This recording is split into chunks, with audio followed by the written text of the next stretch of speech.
الحمد لله والصلاة والسلام على رسول الله وعلى آله وأصحابه ومن والاه ومن اتبع سنته إلى يوم الدين أجمعين. أما بعد، فأعوذ بالله من الشيطان الرجيم. بسم الله الرحمن الرحيم. إن السمع والبصر والفؤاد كل أولئك كان عنه مسؤولا. عزتمندو، الله په سورة بني اسرائیل کې یو درې سیزونه ښودلي چې دا درې صلاحیتونه چې الله انسان ته ورکړي، چې الله فرمایي د دغه دریو صلاحیتونو په باره کې به زه په قیامت کې د یو یو په باره کې پوښتنه کوم. اول سمع ده، غوږونه. دویم والبصر. دویم شی الله پاک چې په دې آیات کې ذکر کړی هغه سترګې دي، نظر دی، کتل دی. عزتمندو، د انسان دا کتل، انسان دا نظر د شیطان د غشو نه یو زبردست او خطرناک غشه دی. کم نوجوان چې په دنیا کې یو څه جوړېدل غواړي، کم نوجوان چې په زړه کې دا اراده غواړي چې زه د ماحول د فتنو نه بچ شم، کم نوجوان چې دا اراده لري چې زه د زمانې د فتنو د حوادثو نه بچ شم، نو دغه نوجوان ته دا پکار دی چې د غوږونو نه وروستو په دویمه مرتبه کې چې دا ډیره مهمه ده، هغه نوجوان دی د سترګو حفاظت او ساتنه وکړي، د نظر حفاظت. عزتمندو، دجال او د دجال لښکرې شپه او ورځ په دې باندې لګیا دي، کار کوي چې څنګه حسن بې نقابه کی، زنانه نه په کومه طریقه باندې حجاب لري کی، پرده، چادری، حجاب، د دې نفرت د زنانه په زړه کې واچوي. دا ورته د ترقۍ یو خلاف شی ورته ښکاره کی، پرده او حجاب ورته د ترقۍ خلاف او د ماډرنیزم خلاف ورته ښکاره کی.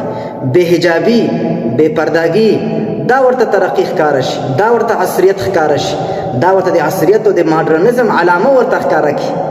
شپه ورځ دجال، د دجال لښکرې، د دجال میډیا په همدې لګیا دي چې زنانه بې پرده کړي، بې حیا کړي، د پردې او د حجاب په خلاف باندې شپه ورځ کار کوي د جعلي میډیا او د دجال لښکرې.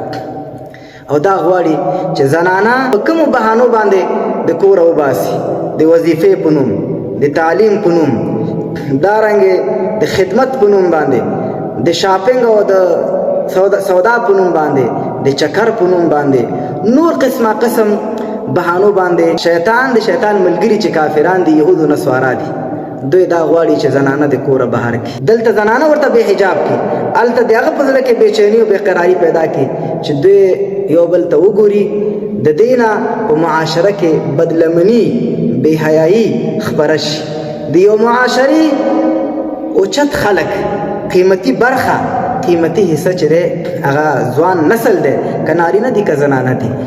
نو کفر او کافران دا غواړي چې دغه قیمتي حصه د مسلمانانو د معاشرې دا بدرنګه کړي، دا بدلمنه کړي، دا بې حیا کړي، دوی نه د حیا او د ایمان فکر ختم کړي، دوی نه خپل ارزښتونه هیر کړي.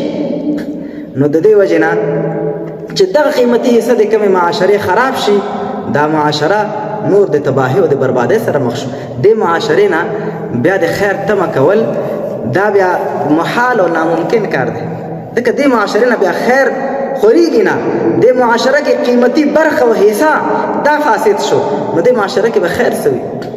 د دې وجې نه عزتمندو چې د کوم وخت نه کله نه چې د دجال دا نعره په دنیا کې پورته شوی دی چې ښځه باید د کوره وځي، د ښځو حقوق، مساوات په مابین د نارینه او زنانو کې، حقوق زنان، او دا قسمه قسم نارې چې د ټولو میډیا او د رسنیو د لارې مسلمانانو ته کېږي، هغه وخت نه یوه زنانه نه ملالۍ جوړه نه شوه، د یوې زنانه نه ناهیدې جوړه نه شوه، د یوې زنانه نه عایشه او خدیجه او آسیه او مریم رضوان الله تعالی علیهن اجمعین جوړ نه شول.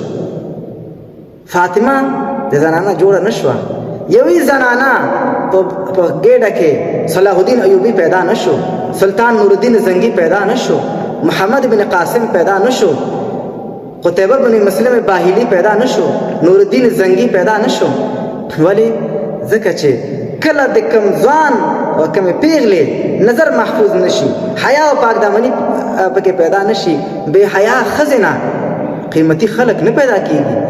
د امت رهبران، د امت رهنمایان د داسې زنانه نه پیدا کېږي چې هغه حیا محفوظه نه وي، هغه عزت محفوظ نه وي، هغه کې پاکدامني نه وي، هغسې ښځې وي چې د هغوی د امت رهبران پیدا کېدل چې هغه د حیا او د عزت نه ډکې ښځې وي.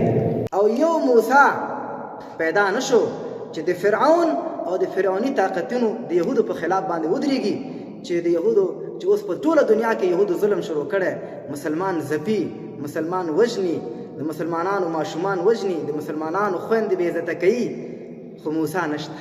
فرعونیان موجود دي، اسرائیل، یهود د ځمکې فرعونیان اوس زمانه کې دا دي، امریکا یې تر شا ولاړ ده، خو موسی ورته نشته، موسی نه پیدا کېږي او هغوی نه غواړي چې موسی په دنیا کې پیدا شي.